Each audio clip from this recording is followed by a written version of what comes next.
menjaga ayunan Mas. Oke, semangat enu sampai mati. Happy pengen Bali meneh. Walaupun capek tapi seru.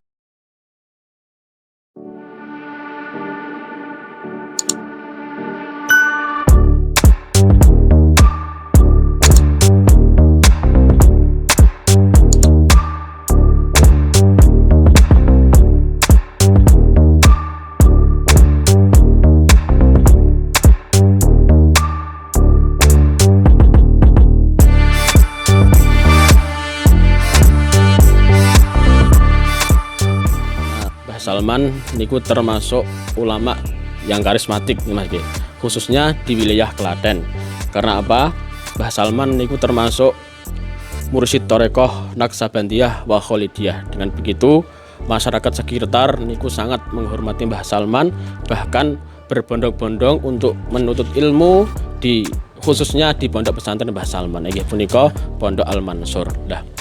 Alhamdulillahirabbil alamin, kita semua tadi rombongan dari PAT sudah melakukan ziarah, membacakan tahlil dengan pengharapan semoga kita semua mendapatkan berkah dari beliau dan semoga kita semua apa-apa yang kita niati diijabah kepada Allah Subhanahu wa taala.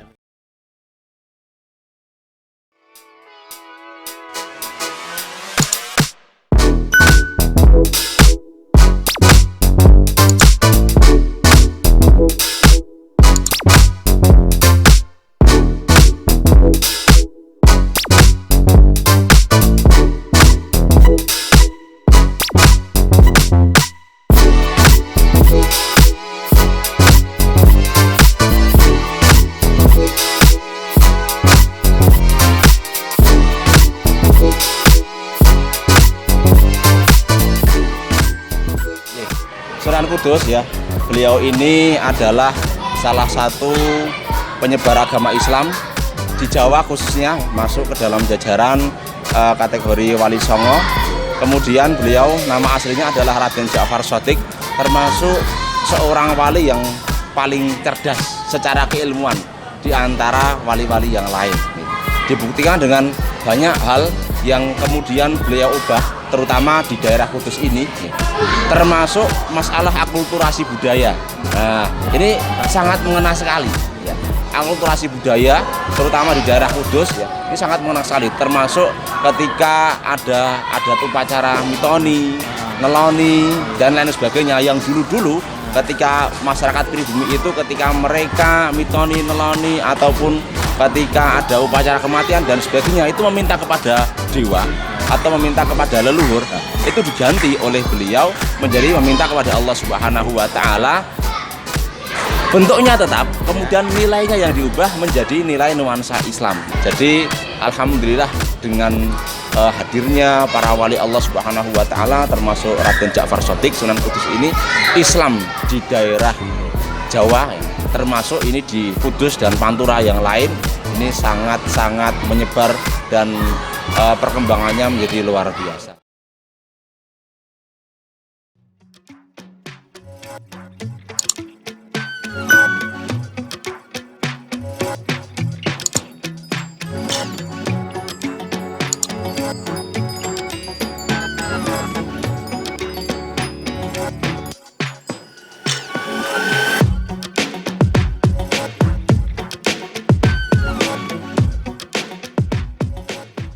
Kalijogo merupakan aslinya nama kecilnya itu Raden Mas Said, lahirnya di Tuban tahun 1450.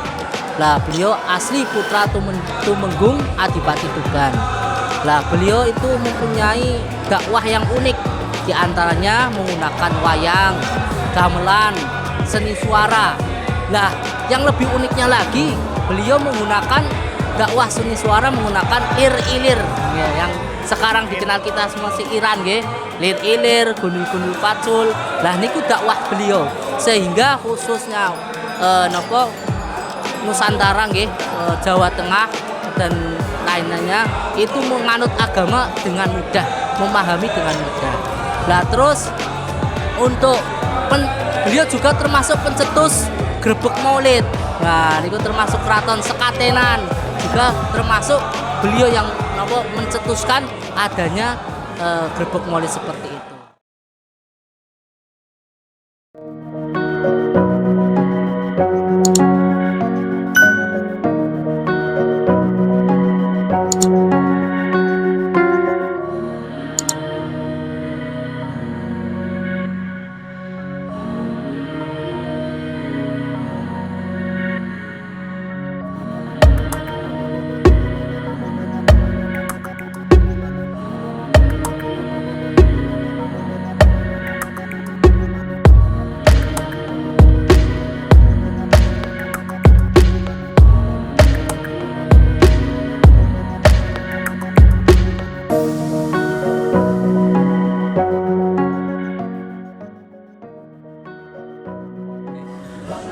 Raden Fatah, bahwasanya Raden Fatah itu dalam beberapa riwayat menceritakan bahwa beliau keturunan Prabu Brawijaya V.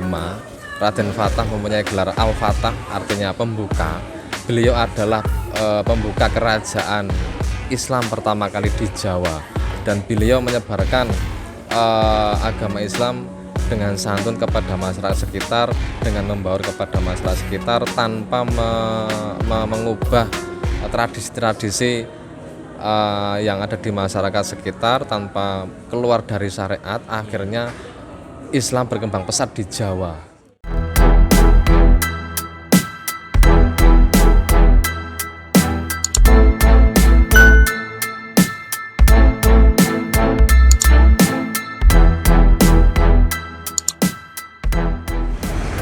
Kalau kita membahas tentang makam Syekh Jumadil Kubro ini tentu tidak asing lagi di kalangan ulama Jawa, apalagi tokoh Islam yang pertama kali sebelum Wali Songo yang bisa menembus kerajaan Majapahit, yang tentu saja ini tidak mudah bagi seorang Syekh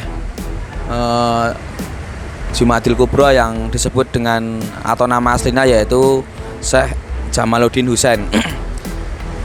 Sejarah singkat, ada 3 poin yang perlu diketahui bahwa makam Syekh Jumadil Kubro atau Jamaluddin Husain itu terletak di Semarang, karena dulu ceritanya menurut sejarah bahwa Syekh Jumadil Kubro itu bersama rombongan dari Timur Tengah dan Maroko itu datang di Indonesia dengan sebutan yaitu Al-Maghribi rombongannya. Kemudian beliau menyebarkan agama Islam di Jawa, yaitu pertama kali turun di Pasai yang berada di Pulau Jawa, yaitu di Aceh.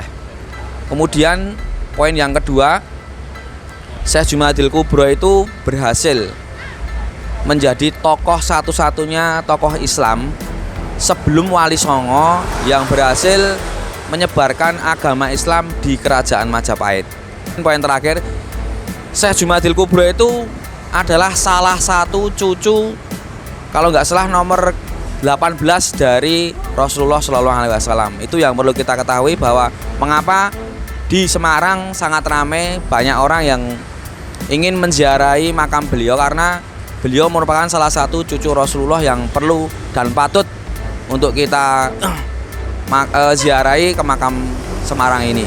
Pada intinya kalau hijau satu komando, otomatis Banser tetap satu komando. Jamaah semuanya mantap sekali. Ya, harapannya dari kegiatan ini selain pertama kita mengharap ridho Allah Subhanahu wa taala dan juga keberkahan, harapan kami untuk bisa menauladani para aulia-aulia kita tentang perjuangannya dalam mempertahankan atau menjaga akidah, menjaga ajaran Mas Zaman. Semangat NU sampai mati. Happy pengen Bali meneh. Walaupun capek tapi seru.